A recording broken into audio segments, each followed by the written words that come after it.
È una tecnica innovativa che serve ovviamente a dare una risposta alla donna senza avere il rigetto nel momento in cui mette una protesi mammaria, ma soprattutto una tecnica che si avvale anche di alta strumentazione, perché noi abbiamo acquistato da poco appunto un meccanismo che dà la possibilità alla donna, prima di fare l'intervento, di vedere come la sua morfologia possa essere dopo ovviamente l'intervento di chirurgia plastica. Quindi una tecnica avanzata con una grande chirurgia plastica diretta dal dottor Berna.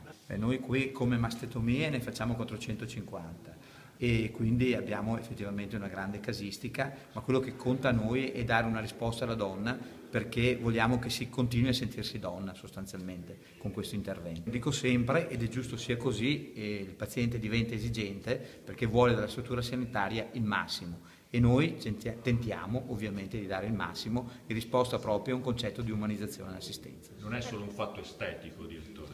No, è un fatto culturale ed è un fatto etico, cioè dare ovviamente ancora alla donna il fatto di sentirsi donna totalmente e di superare quel difficile momento legato appunto a questa mutilazione, io credo sia un fatto etico e sia un fatto ontologico.